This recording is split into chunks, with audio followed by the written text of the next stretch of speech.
పెద్దపల్లి జిల్లా మంథని పట్టణంలోని రావుల చెరువు కట్ట గణేష్ మండపంలో మంత్రి దుద్దిల్ల శ్రీధరబాబు ప్రత్యేక పూజలు నిర్వహించారు.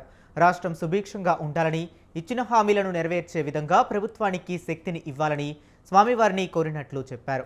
రాష్ట్రంలో అనుకోకుండా భారీ వర్షాలు కురవటం వల్ల ఉత్తర తెలంగాణలో కొన్ని జిల్లాల్లో భారీ నష్టం వాటిల్లిందని చెప్పారు. పంట పొలాల్లో నీరు చేరి రైతాంగం నష్టపోయిందన్నారు. నష్టపోయిన ప్రతి రైతును ప్రభుత్వ పరంగా పరిహారం చెల్లించి ఆదుకుంటామని తెలిపారు మంత్రి. అనంతరం మంథని ఎమ్మెల్యే క్యాంపు కార్యాలయంలో 84 మంది లబ్ధిదారులకు కళ్యాణలక్ష్మి, 101 మంది సీఎంఆర్ఎఫ్ చెక్కులను పంపిణీ చేశారు మంత్రి.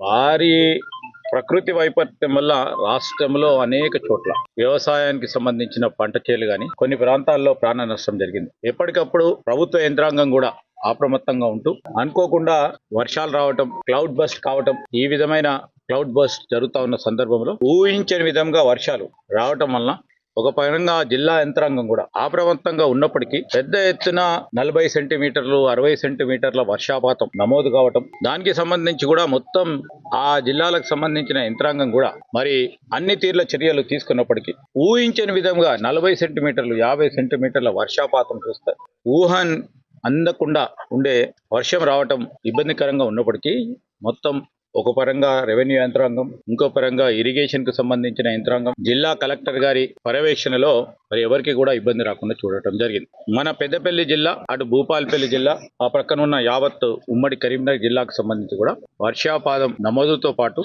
పంట నష్టం పూర్తి స్థాయిలో ఎక్కడ జరిగితే అక్కడ ఎన్యూమరేట్ చేసి జిల్లా యంత్రాంగాన్ని కూడా మేము తెలియజేయడం జరిగింది. రైతులకు ఎంతవరకు నష్టం జరిగింది ఎన్యూమరేషన్ కార్యక్రమం